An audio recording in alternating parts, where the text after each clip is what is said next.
Hello everyone, welcome to What If Issei's parents was killed by Kokabiel and becomes the Emperor's champion part 3. Before we start, please go support Skinny40K for writing that awesome fanfic. Now let's begin. The Dark King's prophecy. In shadows cast by the Dark King's might, prophecy foretold of a boy to save all, to only become its destroyer. Once a promising hero, now a cursed blight. His heart consumed by eternal night, bringing death, despair, and endless fright. Born of man, but lost to the god's snare. The new chaos god, a ruler unfair, the emperor of man falls to his might. The son to kill his father, a tale as old as time itself. Humanity's champion slaves its emperor, to bring rise to a king of darkness. His reign of terror, a nightmare to bear, bringing destruction, with none to spare. The galaxy trembles under his cruel hand. Hope crushed, by his power, will stand. A hero turned villain, by fate's cruel hand, bringing doom to all, across space and time. Death and destruction, his legacy left. The once bright future, now gone. By the Dark King's rule, humanity shall die. In darkness and despair, all are left. The hero turned villain, a tale so grim, bringing an end, humanity's hymn. By the Dark King's hand, hope is gone, its light extinguished. As death and destruction, his legacy tainted, a path of dreams crushed and souls extinguished, is all that remains.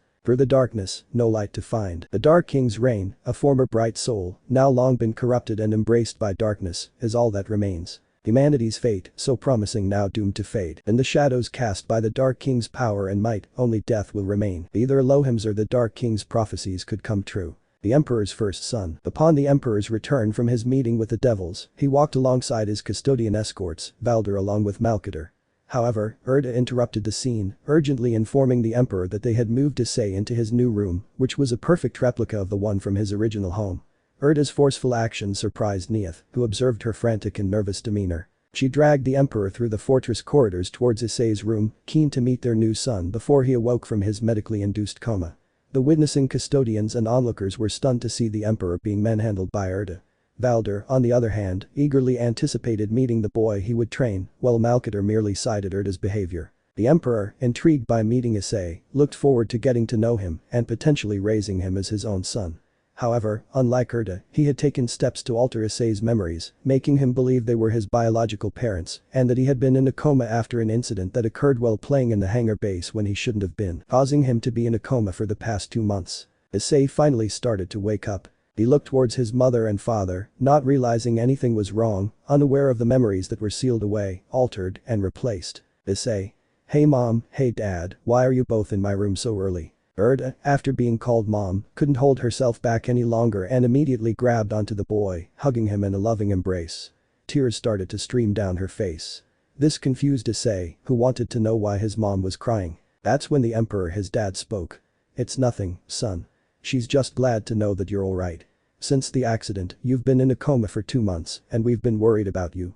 Everyone has. Erda. Yes, how's my baby boy doing? Are you alright? Are you hungry? Are you hurt or sore anywhere? Issei. I'm fine, mom.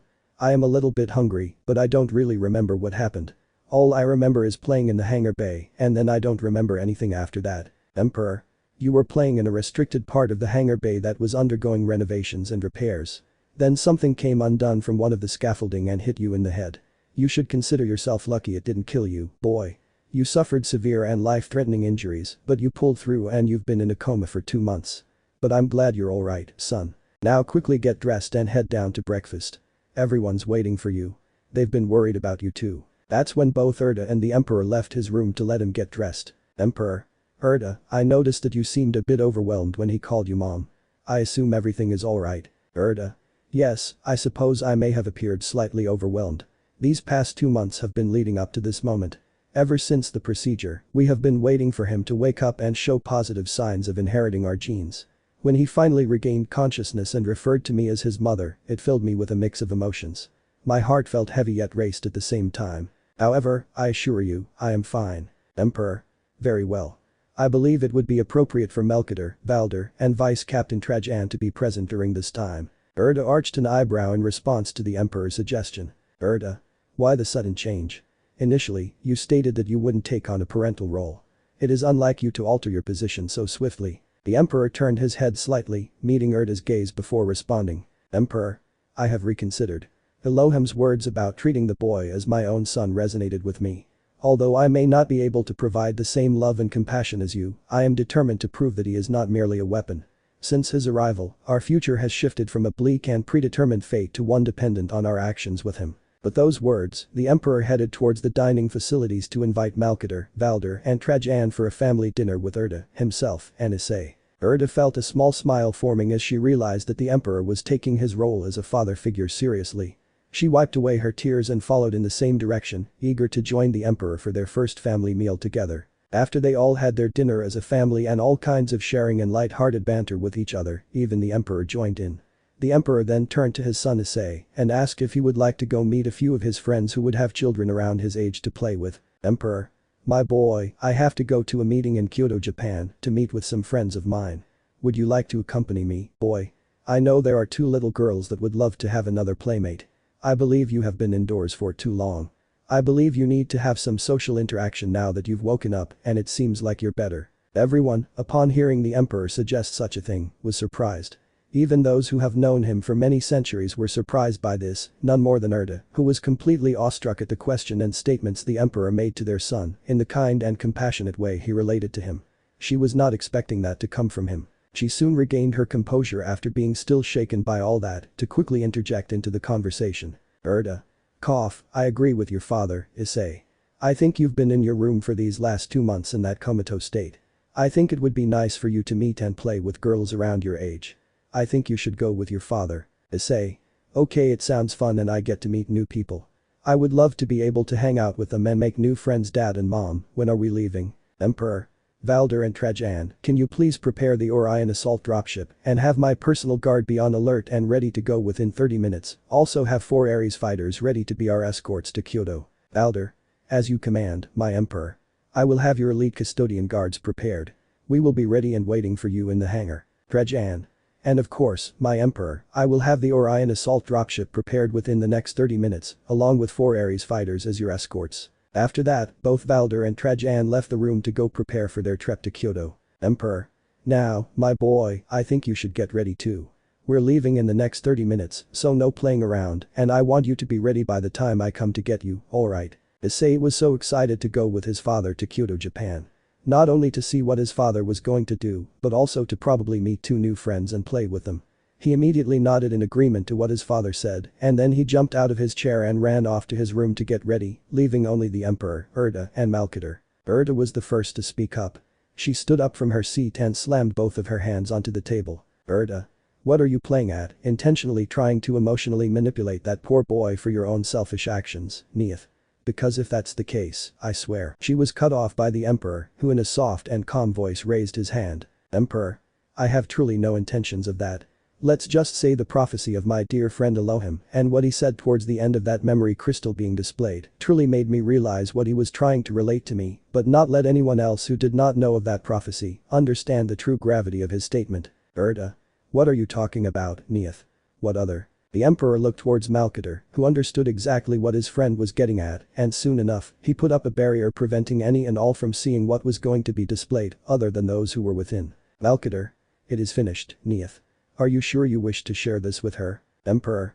Yes, she deserves to know exactly about the second prophecy that I thought only I had before my powers to glimpse into the future were made unusable to see the events of the future. But it's a prophecy that I had, and it wasn't just me but Elohim as well. But I never knew until the memory crystal that I found in his office when I was looking for something that was hidden with a note. Erda. What did the note say? What was on the memory crystal? The Emperor then handed the letter that the memory crystal came with to Erda. She didn't open it up and began reading it. Dear Neith, if you are reading this note, you have already shown the memory crystal that I entrusted to you to show to those in heaven, as well as my prophecy of the boy. I must tell you that there is more to the prophecy. There is a second prophecy similar to the boy's. Together, you and the boy will usher in a new grand age for humanity, bringing peace to the warp and putting an end to the chaos gods. However, there is another prophecy about the boy potentially turning into something far worse. Instead of being humanity's guiding light, pillar of hope and salvation, he might become the very reason for humanity's downfall. The Dark King. I instructed you to treat the boy not as a weapon or a tool, but as a beloved son who needs nurturing and care. It is crucial to be honest with him when revealing his memories of his family on that fateful day, so he does not harbor resentment or hatred towards you or his family once he regains his old memories. If you were to use him as a weapon, be aware that if he reaches his breaking point and loses those he cherishes, he may succumb to the powers within him, absorbing warp energy and becoming the fifth chaos god. The Dark King. Erda. What does this all mean? What is this being called the Dark King, and why does this feel like it has to do with our new son? Emperor. Understanding her confusion, only pulled out the memory crystal and put it on the table and activated it as it displayed an image of the biblical god Elohim. Elohim, if you're watching this, my friend Neith, you have found the node and understood that the vision you had of that dark spectral figure many years ago was no mere dream, because I had the same vision. It is called the Dark King. It is the manifestation of humanity's anger, wrath, and lust for power, and it will only be formed by the boy who could be the savior. Instead of saving, he becomes the damnation of humanity. In agony and pain, he will absorb the warp's power and become the fifth chaos god. I do not have much time during this recording. I will convey the prophecy, and you must understand that I do not know everything, and space and time have never been straightforward in giving answers. But here is the prophecy. The forthcoming of the Dark King. In the shadows cast by the mighty reign of the Dark King, an ominous prophecy unfolded, speaking of a boy destined to bring salvation, but ultimately becoming the harbinger of destruction.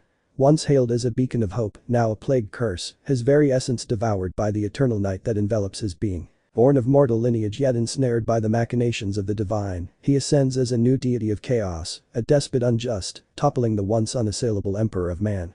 The ancient tale of patricide unfolds anew as humanity's champion is forced to slay its own ruler, paving the way for the ascension of a sovereign draped in darkness. Under his ruthless dominance, the galaxy quivers, a realm subjected to unrelenting tyranny with no refuge to be found. A paradigm shift from hero to villain orchestrated by the whims of destiny, he ushers in an era of desolation, where dreams wither and souls dissipate. Humanity's promising future metamorphosed into a tragic demise, perpetuated by the grip of the Dark King's supremacy. Hope extinguished, light obliterated, what remains is a grim narrative of annihilation etched across the annals of time. Emerging from the shadows, no respite in sight, only the specter of death lingers on as the legacy of a once radiant soul shrouded in darkness unfolds. Elohim. I know that's vague. I wish I could give you more answers, but unfortunately, my friend, I neither have the time nor the answers for you. All I can say is the result of how that boy is raised and how he was raised until now, until the moment you return his memories. I do not know the exact moment or cause that could cause him to become the Dark King. Only pray that you, along with those who he is close to, would be able to prevent him from succumbing to those actions and impulses. I'm sorry, my dear friend Neith, I wish I had more time, but I do not. I must say farewell, but heed my words, one final time, do not treat that boy as a mere tool or weapon, but raise him as your own son. Memory crystal abruptly ends. Erda, taken aback, fell to her seat in shock. Malkader. I know you must be shocked, Erda, and after I saw it and even after seeing it again, it is still hard to believe after all that boy doesn't seem like he's capable of that kind of action or having that kind of malevolence within him, but the warp has a way of tainting and twisting even the kindness and noblest of spirits. It is still surprising to know that Neith, though you told me you would be treating this boy as your own son, I would have never expected you would have gone to this level of extent from what I saw just now. Emperor. I understand, Malkader, where you're coming from. But understand the words of Elohim hold value and weight to me, more than that I'm a being that opposed humanity. That boy does deserve kindness, and a family after his was taken unjustly from him, though I've been cruel and merciless in my lifetime. I believe this boy truly can do great wonders for humanity and surpass me, and if it's possible for him to end the corruption within the warp and defeat the chaos gods, then that boy deserves all my love and affection, just as I would give it to humanity as a whole. 'Cause he is humanity's hope. Emperor. Ah, of course, about Irina Shidu, I had Gabriel into her friend. From the last report she has given me, she is already in line to become an exorcist, but is now being considered as a candidate for angelhood. I have not had too much back from her, but I've also not had the time to ask. So if you are wanting any more questions, I would recommend you going to the sixth heaven and ask her yourself. Erda. Alright, I feel like I would do that. If you have Issei with you, I have no real worry that anything bad will happen to him. Emperor. No, nothing bad will happen as long as I'm around. With that said, I hate to do this to you, Malkader. I need you to stay here along with Valder. I will be actually taking Trajan to accompany me on my trip to Kyoto. Malkader. It's fine, and I understand. I do have some things to handle of my own accord regarding our plan to slowly have nations submit to us. Having Valder here will also help us devise plans of attack for those nations that refuse to submit to the growing Imperium. Nations that are willingly already beginning to come under our control thanks to those that we have put into power in their nations, are preparing their integration into the Imperium of Man. To give me time to discuss our further plans and strategies for our unification of humanity. It's no bother. Emperor. Excellent. In return, I would like to discuss some of those plans with you and go over some of our countries that are almost ready to become part of the Imperium officially as we begin our unification. And Erda, please enjoy your trip to heaven and please give my regard to Gabriel. Have them come visit their new nephew when they get a chance. That is everything. I must go prepare for my trip to Kyoto. So I'm going to go see if the boy is all ready to go." After that, Neith, Erda and Malkader all left the room together to start heading to their assignments or personal matters to deal with. Currently, the Emperor was making his way down to Issei's room. As he was approaching, he saw the door swing open, and a very happy and hyper Issei ran out and ran right into his father, the Emperor, in a hurry, almost falling down until the Emperor caught him. "Issei, I'm sorry Dad. I didn't mean to run into you like that." "Emperor. It is alright, my boy. Excited you have been stuck in that room for the last 2 months in a bed. I can only imagine all the energy you have built up. I was just coming to get you, so it seems like you're ready. Let's head to the hangar bay." "Issei. Alright Dad." As the two walked down the massive corridors of the palace to the hangar bay, Damper could feel that his son was still nervous and apprehensive about what happened over the last 2 months of finding out he was in an accident and in a coma. The Emperor, wanting to alleviate his son's stress and anxiety, asked him a simple question that changed his mood. "Emperor. Hey, Issei, I know we aren't too far from the hangar bay, but would you like to be on my shoulders? You might enjoy what you're about to see, so you might as well get the best view you can. Would you like that?" Issei, who stopped walking and immediately looked at his father with excitement and joy, immediately agreed, nodding his head. The Emperor then picked his son up and lifted him on his shoulders as they walked through the corridors and talked with each other until eventually they made it to the entrance of the hangar door and it opened as they walked towards it. Issei was amazed at the mighty and powerful ships that were all hanging in there, not to mention the giant cruisers and battleships that were also being worked on in areas he couldn't see but could tell that they were massive. He was in awe at the wonders he was witnessing. "Issei. Wow, this is amazing, Dad. Is this all yours? We live in such an amazing place." "Emperor. Ha ha ha, I guess you like it. It's hard to believe only 2 months ago you were playing around in here. We were working on some of those bigger ships behind there, something that you will see later on in time when they're completed. But I think we are here, son." The Emperor set him down onto the ground, only for Issei's eyes to go wide with stars in them, seeing the mighty ship that he would be flying in with its escorts. "Issei. Whoa, so big and shiny, I love the gold look it has with the red. Is that what we're flying into this place called Kyoto?" "Emperor. Yes, my Issei, we'll be flying in that. It's good to see that you like the color red and gold. Maybe one day that will become something of your signature if you would like." "Issei. You really think so? I've always liked the color red, but now that I look at how the gold goes with it, I could really get behind a golden red look." "Emperor. Ha ha ha, well, let's see what fate will bring us. Alright, Issei. Let me introduce you to the custodian guards that will be accompanying us." Issei, with sparks and stars in his eyes, agreed and then ran up to the elite custodian guards with so many questions, wonder, and amazement in his eyes as he looked at them with complete awe. While that was going on, the Emperor talked to Valder and Trajan. "It seems like everything is ready." "Valder. Yes, my Emperor, do you wish for me to accompany you?" "Emperor. Actually, I would like you to stay behind, Valder, and talk with Malkader over strategies and plans regarding our unification, the subjugation of certain nations that refuse to align with the Imperium of Man willingly. I will be taking Trajan with me. If he needs to get out more, and I have yet to spend time with your vice captain as much lately." "Valder. I completely understand, my Emperor. If that is the case, then I will go and meet up with Malkader to discuss our unification and strategies. Everything else should be good here, and I believe my vice captain is more than capable of answering any questions you have, my lord." "Emperor. Of course, do as you need to, my shield captain." After that, Valder headed out of the hangar to go meet with Malkader to discuss plans for unification and subjugation. The Emperor then turned his attention to Trajan. "Emperor. So, I have a special mission for you, or more like a duty, Trajan." "Trajan. What would that be, my lord?" "Emperor. I need you to be the personal bodyguard of my son Issei while we are in Kyoto. That also means protecting the 2 little girls who are the daughters of Kurara. I understand that you might have some objections, but this is non-negotiable. We have the elite custodian guards there, they've been handpicked by both you and Valder. They should be entrusted enough to protect me, but I need you to protect my son and those girls. Do you understand?" "Trajan. No obligations, and I will be more than happy to protect the boy and the 2 Nekashu. But I believe we are ready, my lord. The Ares fighters are fueled and the Orion dropship is ready." "Emperor. Good, let us start heading out." Soon after that conversation ended, the elite custodian guards, along with Trajan, the Emperor and Issei, who was mesmerized and excited to hear the roars of the engines from the fighters and the Orion dropship roar to life, were given the okay to take off by the air traffic control bridge. The red light on the hangar bay doors in front of them turned green. That's when the hangar doors began to open. Once they were completely open, the thrusters from the fighters and the Orion dropship shot out an intense blue flame as they started hovering off the hangar floor and began to make their way out of the hangar and fly off. Meanwhile, Issei was so excited and happy to be able to experience all this and actually ride in a ship like this. All of a sudden, he felt an arm on his left shoulder and looked up to see the Emperor with a smile, pleased to see how happy the boy looked, which made Issei give them the most heartwarming and loving smile.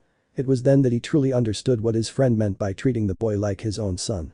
He truly felt like the boy's father and had a desire to treat this boy as his own son. Now that he thought about it, he is his son after surviving the procedure. Soon enough he realized that this boy was going to be something special not just for Erda, but to him as well, and to humanity. You'll get time to go on the thoughts. Soon they were in the skies making their way, with their fighter escorts in the Orion dropship, to Kyoto, Japan, to have the meeting with Yusaka and Kurara. Scene changed to Kyoto, Japan. Due to the speed of the Orion dropship, it only took 30 minutes to get to their destination. They landed on a newly built landing pad in a city that looked like it was 1,000 years into the future, far more advanced than any other city known to either man or to the beings of the supernatural. Currently, the Emperor has arrived in Kyoto, Japan. He was disembarking from the dropship with his custodian guards forming a protective wall around him. Trajan and Issei are standing right beside him, with Issei on his right and Trajan on his left. To greet him, there is an entourage of different yokai. In front of all of them are Lady Yusaka and Lady Kurara, along with her two daughters, Kuroka and Shirin.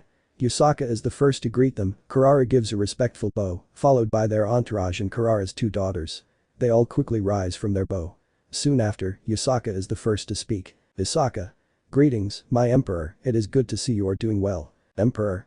Yes, it is also good to see that both you and Lady Kurara are doing well. Judging by the looks of things, the renovations and upgrades we have been doing to Kyoto and your domain's defenses have been going well and are on track to be finished if I'm correct. Yusaka. Oh, yes, they are. But we will soon be finished with all the new defense systems, along with all the new technological advancements you have brought into our city. We could not be any more thankful and grateful for all you've done for us. While they were talking, Kurara noticed that there was a boy timidly hiding behind the Emperor, which caught her attention, causing her to ask about the boy. Kurara. I must agree with my dear friend Yusaka on this, but my lord, I do have a question for you, mainly pertaining to the young boy that is hiding behind you. Emperor. Ah, excuse me for the late introduction. This here is my son, Issei. Seems like all the excitement he had coming to meet new people has left him and he is acting a little shy now. Issei, my boy, do not be rude. Introduce yourself to everyone. Issei came out from hiding behind his father, stepped in front of him, and greeted everyone with a respectful bow, introducing himself. Issei. Hello, everyone. My name is Issei Haidu, and I am 7 years old. It's a pleasure to meet all of you. Yusaka, noticing how polite and well-mannered the boy was, knelt down a little to where she was at eye level with the boy and spoke with a soft and almost motherly tone. Yusaka. My, aren't you just adorable, not to mention very well-mannered. I see your parents have taught you well. She turned her gaze back to the Emperor and stood back up before speaking again. I must say I did not know you had a son, my Emperor. Before the Emperor could say anything, Kuroka ran up to Issei with enthusiasm and a big smile. Surprising Issei, considering her face was only a few inches away from his, causing him to blush a little at the close contact between them before Kuroka spoke. Kuroka. Hi, I'm Kuroka. I have to say you're very cute and you're lucky to have such a kind and caring father like the Emperor. Not only did his most elite golden giants come to save me and my sister with my mom, you sure are lucky. Issei was speechless and couldn't think of anything before a hearty laugh could be heard coming from the Emperor. Emperor. Well, for someone around his age, you are a very direct young lady. You made my son blush. I like you and you have nothing to thank me for.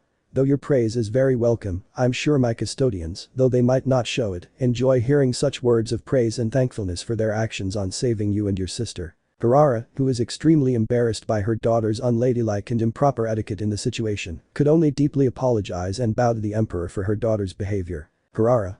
I am so sorry, my Emperor. When something catches her eye, all manners and etiquette go out the window. I apologize for that. She definitely inherited her eagerness and curiosity from me, so I do apologize. Emperor raised his hand and spoke, it is no issue, and I take it as no insult. To me, in any way, Lady Kurara, she's just a young girl meeting a boy around her age that caught her attention. Truly no issue to me. Kurara breathed a sigh of relief, knowing her daughter did not do anything that could have insulted the Emperor. But she wasn't paying attention to her other daughter, and as this warm and joyful conversation was taking place, her other daughter, Shirin, walked up toward Trajan and tugged on his cape to get his attention, causing him to look down at the little white-haired Nekashu. Trajan. Oh, little one, what can I help you with? Shirin gestured for him to kneel down. Trajan, a little taken aback, looked to his emperor who gave him a nod for approval, so he decides to do as the little Nekashu requested, and in a brief moment, as soon as he knelt down to her level, she immediately hugged him. Shirin. Thank you, giant golden man, for everything you have done for my family and my people. Trajan, moved by the words and the heartfelt and genuine thanks he was getting, reciprocated the hug and said, "You're welcome, little one." He soon broke off the hug and stood back up before speaking to the little girl in a soft and unusual tone for him. Trajan. You have nothing to worry about. The yokai that helped humanity in its darkest hour, and in return, the emperor wanted us to do what was only right to show kindness to the yokai. I want you to understand we may serve the emperor, but we never see all the yokai as equal to humanity for their gracious and honorable sacrifice they did for humanity in their darkest hour. So, understand, little one, that no harm shall ever befall the yokai again. If anyone is foolish enough to test that, they will feel the full might of the Golden Legion and the Imperium of Man. I believe that young man over by your sister would also do the same. He has quite the kind and caring heart.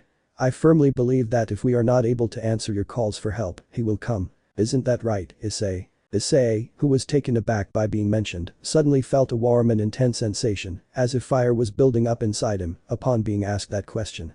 He started thinking of himself as a hero. At that moment, he realized that he wanted to be the hero not just for humanity, but for everyone dear to him, including humanity's allies. When he stood up straight and proudly proclaimed, "As my father's son, I promise to live up to expectations and to do what my father has done. I will not only show compassion to humanity, but also to the yokai. I will see them as equal to humanity for their sacrifices. I will be there whenever anyone needs me. I'm going to train hard not only to make my father and mother proud, but also Trajan and Valder proud, along with all the custodians who serve my father with utmost loyalty and duty." Trajan was proud of what the boy proclaimed, along with the emperor himself and his custodian guards. They were all proud of what the boy was proclaiming and his determination to become strong, something that they all can be proud of. While all the rest present were moved by the boy's sheer determination at such a young age, Yusaka and Karara were happiest with his words. Considering what it meant for Karara, it meant her daughters would never have to worry about being harmed, knowing this young man would be there to save them. Yusaka was happy that her future child would have somebody like him around to protect him from whatever dangers might arise in this world to threaten their peace. Everyone was moved, especially Kuroka, who could not hold back any further at the boy's charming words. It made her feel something that she hadn't felt before, but she liked the way it felt, especially how it made her heart race. She immediately ran up to the boy, clung to his arm, and gave him a quick peck on the cheek before speaking. "Kuroka. I like you. You speak very honestly. I want to be able to be around you more to get to know you more. If that isn't too much to ask," she gives a playful wink toward him. Issei, blushing red at the kiss that Kuroka gave him on the cheek and stunned by what she said, making all the adults laugh at the predicament of the boy.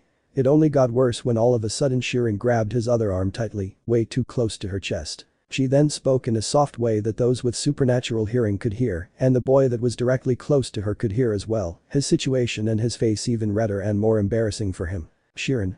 The giant golden men say you are to be there just as they were to protect us. I want to get to know you too. Plus, I don't want my sister to keep you to herself. You seem very nice, and I would like to be your friend too." Issei, at this point, speechless and just as red as a tomato, could only shake his head and with a weak voice say, "I don't mind being all of your friends. Let's get to know each other." This caused both the girls to smile happily and grab onto each of his arms. That's when the emperor spoke up. "Emperor? Well, my boy, it seems like you did make some new friends. Why don't you go play with them while I have the meeting with Lady Yusaka and Lady Karara? Would that be alright with you too?" "Karara? I have no issues with it. Obviously, my daughters have already grown very attached to your son, and I think it would be nice for them to interact with each other while we have our meeting." "Yusaka? I have no issue with it. I think it would be nice, and honestly, I think they might like meeting Sun Wukong. He's always complaining that nobody comes to visit him. He's left to deal with that troublesome young dragon, King Yulong. It's only a short walk into the forest outside my castle. So, if that is not a problem with you, Karara, and my emperor." "Emperor? I see no issue with that. Trajan, of course, I would want you to stay by his side and monitor him and keep those two girls safe as well. And who knows, you might get to spar with them, the victorious fighting Buddha. I think the children would like that, especially if they could possibly meet a dragon as well, especially a dragon king. Wouldn't you agree, Karara?" Karara. Oh yes, I absolutely agree. I think the children would love seeing you long. He does act like a child sometimes, even though he's a dragon king.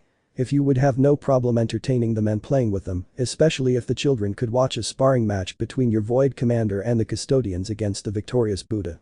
Wouldn't you like that, Kuroka? Kuroka. Of course, especially if I get to know my new friend a little bit more and he keeps me safe while we're there. Shirin. Only nodding in agreement to what her mother said. Issei, with stars in his eyes, thinking about meeting a real-life dragon, was on board with it. Trejan. I see no issue with this, and it would be interesting to have a sparring match with the victorious fighting Buddha, Sun Wukong. I will also keep the children safe. That I can promise you, and I have a feeling the young man would do as well.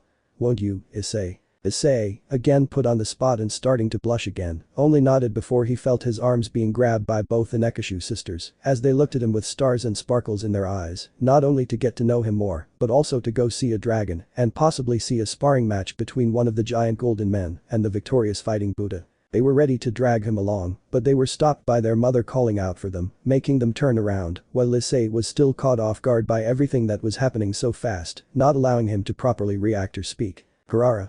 Now, Kuroka and Shirin, I want you to play nice with Issei. I don't want you to fight over him. I know how you two get when you're fighting over something you both want. Do I need to remind you not to bring this boy back to me with marks on him?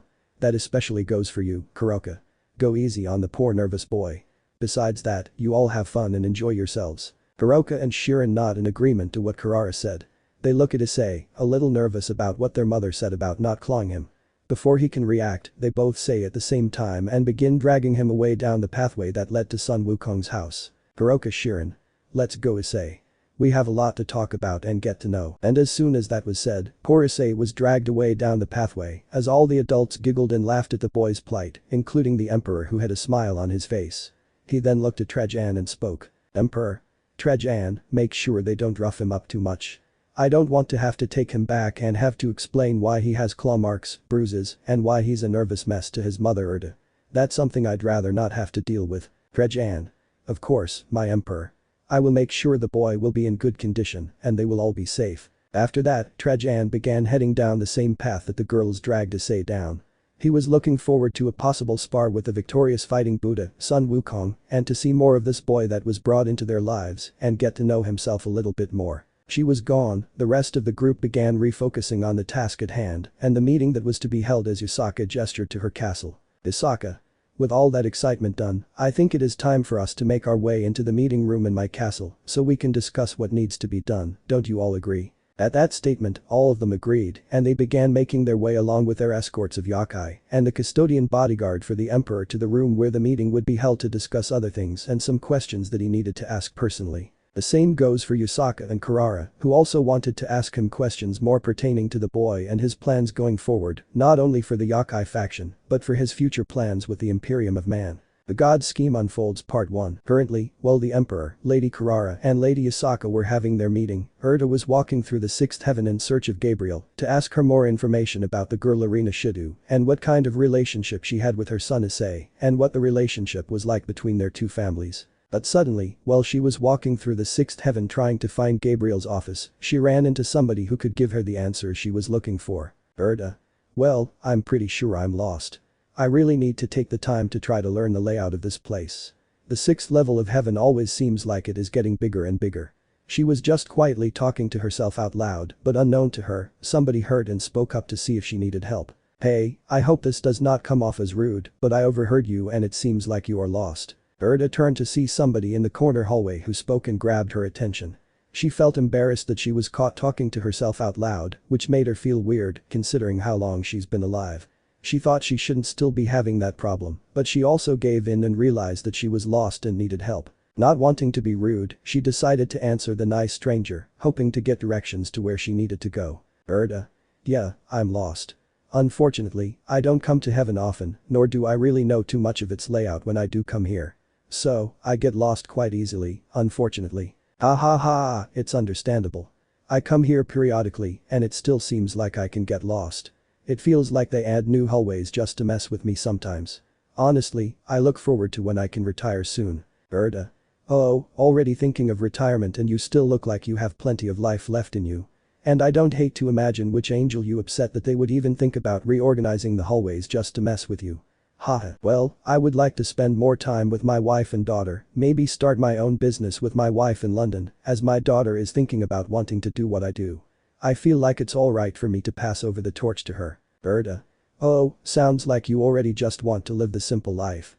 And it sounds like you have a lot of faith in your daughter. Oh, but where are my manners?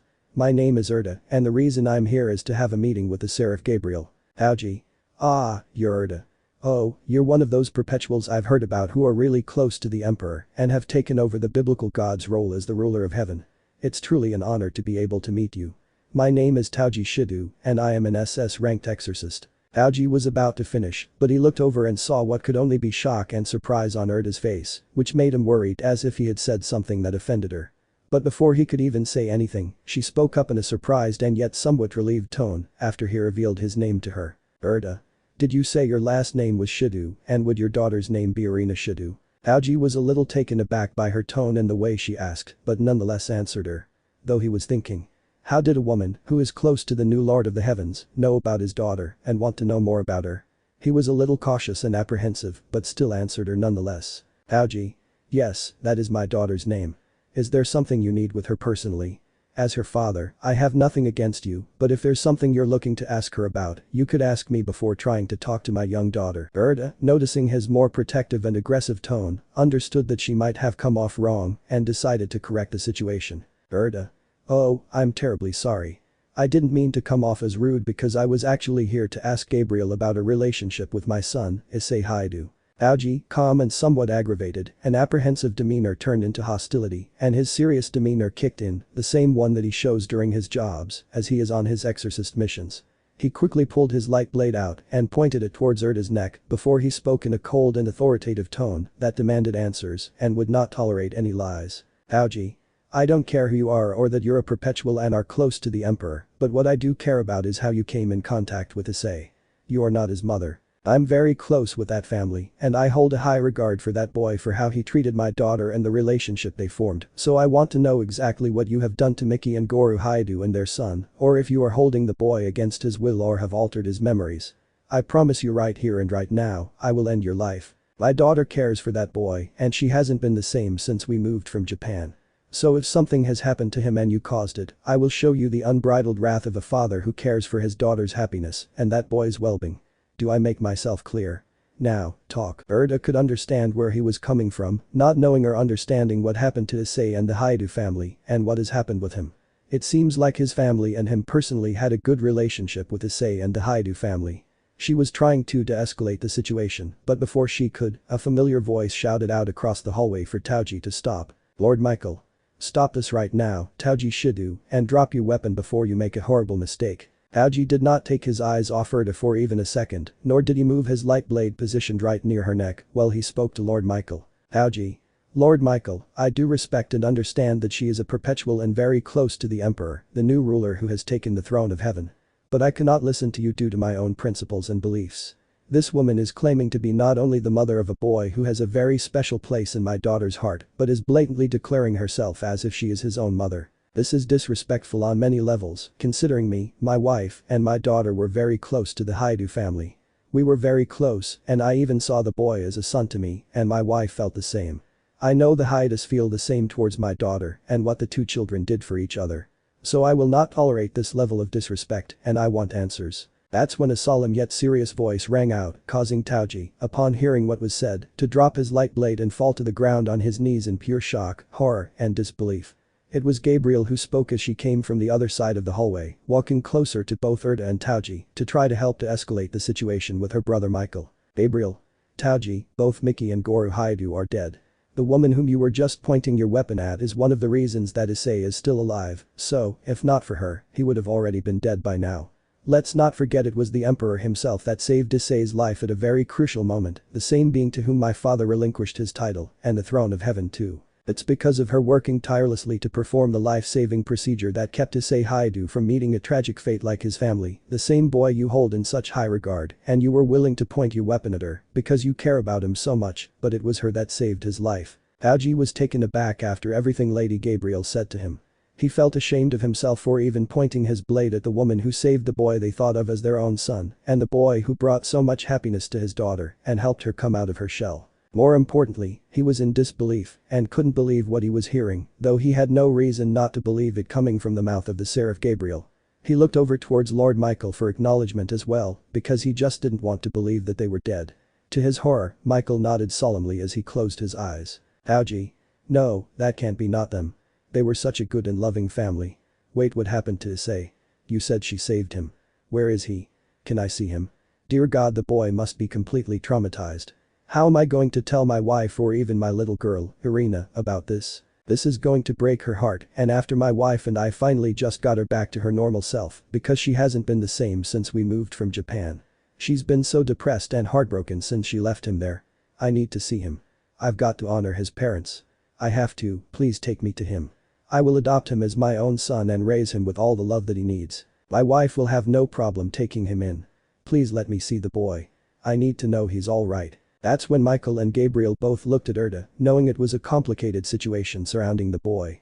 Yet Erda, hearing the genuine and caring tone and concern emanating from Tauji, and even his offer of wanting to adopt him if needed, made her smile. She could tell that not only he but his whole family and that little girl who captured her son's heart were really good people, and she wanted to know more. That's when she then knelt down to look him in the eyes and in a soft and calming tone, spoke. Erda. I truly understand where you're coming from, Mr. Shidu, and the deep concern you have for him. A lot of this is going to be confusing, but if you could allow me to explain everything, it will make sense. It is truly moving to know how much you and your wife care about him, even if he's not your blood. The fact that you and your wife would be willing to take him in and help him through his trauma says a lot about your character. Moreover, it seems like the boy has done a lot for your daughter and she has also done a lot for him. They truly care for each other, Mr. Shidu. So if you would like, I can tell you everything that has happened all the way up until this point and the tragic situation and what happened to him. I also believe it would be a good idea to have Michael and Gabriel there as well. It would be good if you would be alright with that. I think it would also be a good idea for your wife to be present since she also cared for Issei very much, so I believe she should be present for this conversation. Tauji and Erda both stood up from the ground and that's when Tauji spoke. I completely agree with everything you said, Lady Erda, but please just call me Tauji. There's no reason for formalities with me, not after everything you've done for a boy that I hold in high regard. I must say I'm deeply sorry for what I did in regards to my actions. It was not becoming of somebody of my stature and position, especially with my standing in the current church, even though the emperor is implementing massive reforms. The fact that you are very close to the emperor, who is the new god of heaven, made my emotions get the best of me, and for that, I am truly sorry. I only hope that you can forgive me and that you do not take what I did or my actions out on my wife or my daughter. I will take the brunt of whatever consequences come my way for how I treated you, even pulling a weapon on you. Please spare them. He then bowed to Erda. Erda, upon hearing that, told Tauji there was no need to call her Lady Erda. I'm not too worried about formalities and please do not bow, she said. Tauji rose from his bow as he continued to listen to what Erda had to say. Erda. Understand that I can tell how genuinely you care for the boy and it's because of him that I'm actually able to be a mother. I know that sounds confusing, but please, there's a lot that must be explained. I hold no ill will toward you, your family, or even your daughter. I can already tell you I know a lot and I would like to know more. But I can already see that my son truly cares for her and I'm assuming she does the same for him. Please, I think we should take this somewhere we can explain more. Michael, may we have this meeting in your office? Michael? Of course, that will not be an issue. But if you two will follow me so we can continue this conversation somewhere a little bit more private. Erda? Of course. And Gabriel, can you please go get Tauji's wife? She needs to be here for this. Gabriel? Of course, I will go do that now. I will be back momentarily and will escort her to my brother Michael's office, Lady Erda, so we can all have this meeting. That's when Gabriel had a magical teleportation circle appear under her feet. In a bright light, she was consumed by it and disappeared to go get Mrs. Shidu for the meeting. Michael. Now if you two are ready, please follow me to my office. After that, both Erda and Tauji followed Michael to his office so they could continue the meeting, while I, Gabriel, went to get Mrs. Shidu, knowing that this was going to be a very important and emotional meeting for both Mr. and Mrs. Shidu. Scene change, forest area behind your Yusaka castle, current Issei was being pulled by Kuroka and Shirin, with Trajan walking behind them. As they made their way to go meet the legendary Yakai, Sun Wukong. Issei. Alright, girls, I get I'm coming, but can you please stop pulling me so hard? Kuroka and Shirin, upon hearing what Issei said, realized what they were doing to him and stopped pulling on him. before both stopped and looked at him with very big, cat-like apologetic eyes, and spoke. Kuroka. I'm sorry, I was just so excited to see a legend like Sun Wukong, but more importantly, I made a new friend like you, Issei. Shirin. Yeah, like what my sister said, because our mom is the leader of the East Yokai, it has always been hard to meet children our age and make friends due to our mom's worry that something might happen to us, such as being kidnapped or killed. Kuroka. Yeah, she would never let us leave the castle unless she was with us or had bodyguards accompany us. I noticed that other children our age may feel intimidated or didn't want to come up to us at all, or even try to be our friends, so we've always felt like we've been trapped, unable to truly get to know others.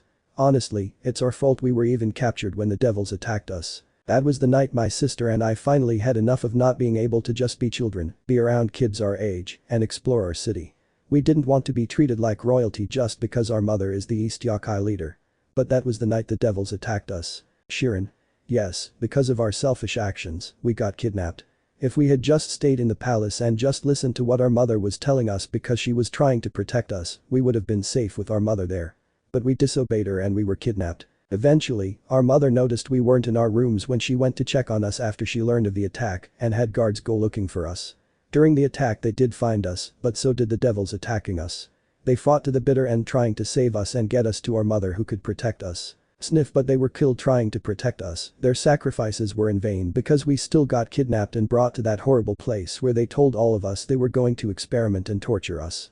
Sniff and. Shirin was starting to tear up, thinking about what almost happened and how the Lord almost did something horrible to her, how much pain she brought her mom. Kuroka noticed her sister was starting to cry, thinking about what happened to them. Immediately, she hugged her and tried to calm her down. Meanwhile, Issei felt his heart hurt hearing their story and seeing how all they wanted was to be treated like normal kids, have friends, and how, if not for his father's actions, they would have been experimented on and tortured. He understood their pain, especially not having many friends. It made him think of Irina and how she was doing. Issei immediately came up and hugged both sisters, surprising both Kuroka and Shirin before he spoke. Issei. I get what both of you felt and are going through about wanting friends. I've been there too. Feeling like an outsider, not fitting in, feeling like you're not worth anyone trying to get to know because all I ever wanted was someone who genuinely cared and took the time to know me. But I finally found that friend that really helped me out of my shell like I did for her because she was in the same situation I was and we became really close. But then she told me she and her family were moving away and I was really sad when she told me. We made a promise to each other that we would meet again. Though I'm sad that I lost her, I know we will see each other again because we promised each other. But now I'm here for both of you. And you're not alone anymore, okay? I know how much it means to have someone by your side who genuinely cares about you and I'm here to be that friend for you. I promise I'll look out for you just like my dad has his custodians help your mom. So, Kuroka and Shirin, you won't have to face anything bad and I won't let anything happen to you. I give you my word as a man. My dad has always told me when you give your word to somebody, it holds value and you should never go back on it, no matter what. I know neither one of you should blame yourselves for what happened. Also I don't know exactly what happened, but I feel like children wanting to go out and be around others that won't treat them differently shouldn't be a big deal and I don't think you are to blame for what happened. The most important thing now is everyone was rescued and is safe, your mom is safe, and you have me now, my dad, and every one of the custodians who are here to help. Count on us, whenever you're in a pinch, if they aren't going to be there, you can count on me being there. Issei then gave the biggest heartwarming smile to both Kuroka and Shirin, moving both of them with the sheer sincerity and warming smile they got from the boy they just met, who said such heartwarming things. Upon hearing Issei's heartfelt words, Kuroka and Shirin couldn't hold back their tears any longer. But this time, they were not tears of guilt or sadness for what happened. They were tears of happiness and joy.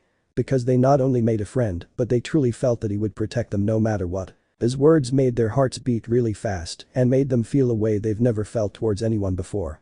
They immediately embraced him very tightly and lovingly while crying out of joy and happiness. Kuroka. Sob, thank you so much, Issei. It truly means a lot to me to know that I have a friend who would be willing to protect me and my sister no matter what. Sob. Shirin. Yes, Sob, thank you for wanting to be our friend, protect us, and for everything your father has done for us and our people, including bringing us back to our mother. Thank you so much, Sob. This went on for a little bit, but eventually the girls broke off the hug and wiped away their tears as Issei spoke. Issei. Now there is no need to cry anymore. I'm here and I will never let anything bad happen to either of you. But hey, if you want, you can call me Ice. It's something that I only let those close to me call me. Kuroka. Ice, it sounds cute. I like it, it fits you perfectly, Shirin.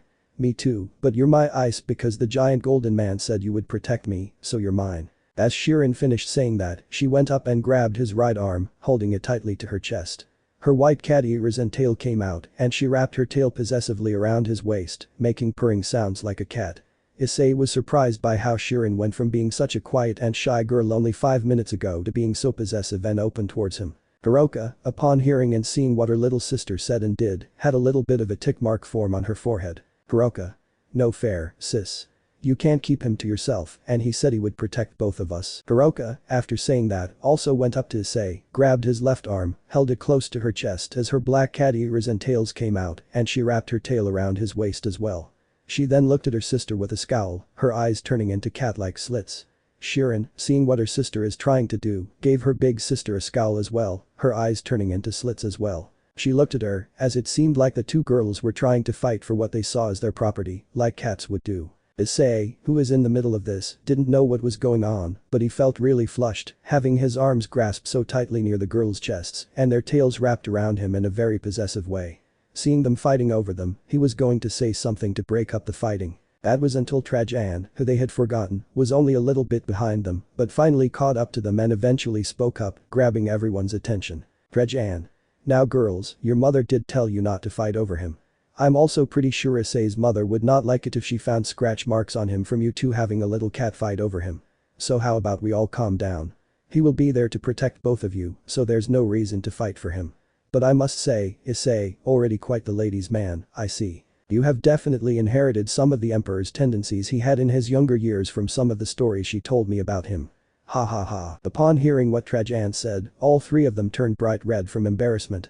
Shirin and Kuroka immediately let go of his arms, released their tails from his waist, turned around with their eyes returning back to normal, put their hands on their face to hide their blushing red faces. Both their cat ears were going downwards and waving rapidly in the air behind them so that Issei couldn't see how red their faces were. Issei, in a frantic way, waved his hands in front of Trajan, trying to deny what he said, while his face was still red with embarrassment and tried to explain himself.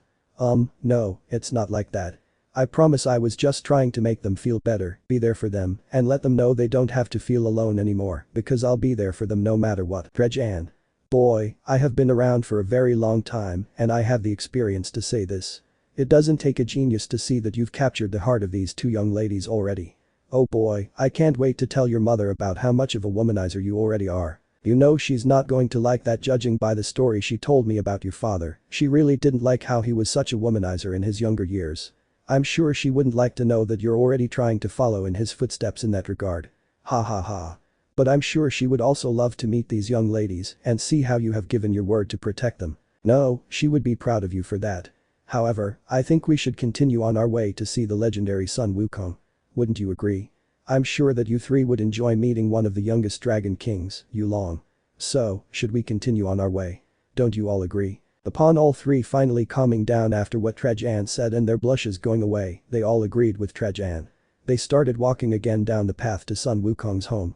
While they were walking, Trajan noticed that Issei was holding hands with both Kuroka and Shirin as they walked side by side. Issei was in the middle, with Kuroka on his right and Shirin on his left, which made the usually stoic and neutral-faced custodian vice-captain smile as he thought to himself. Trajan's thoughts. Well, I think you are definitely right about this boy, Erda.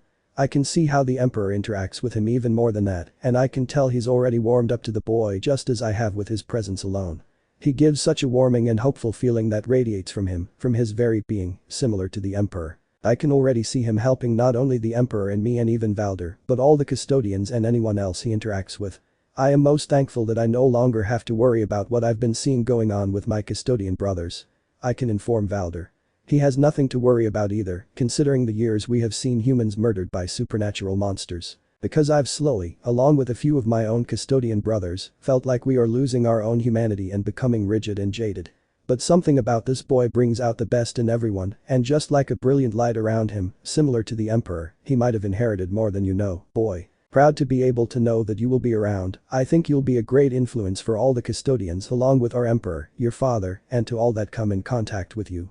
I look forward to all the achievements and greatness you will achieve, and I'll be able to witness it firsthand. Scene change. In the warp, the domain of Tsinj, the changer of ways. After that, he continued walking with the children as they made their way to meet Sun Wukong and the Dragon King, Yolong. Unknown to all of them, in the warp, evil forces were plotting against the Emperor to get a hold of the boy. Within the realm of the warp, in the domain of Tsinch, the changer of ways has been keeping an eye on the boy, feeling that he caused all those ripples and shockwaves spreading throughout the warp, shaking the Immaterium to its core.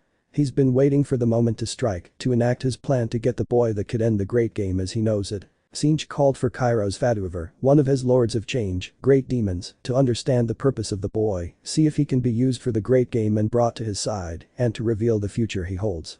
Tsinch then spoke in a voice that sounded like an ancient and forgotten language, with multiple voices echoing through the warp as he asked his greater demon his question. Tsinch, Kairos Vaduver, I called you to my presence for a reason.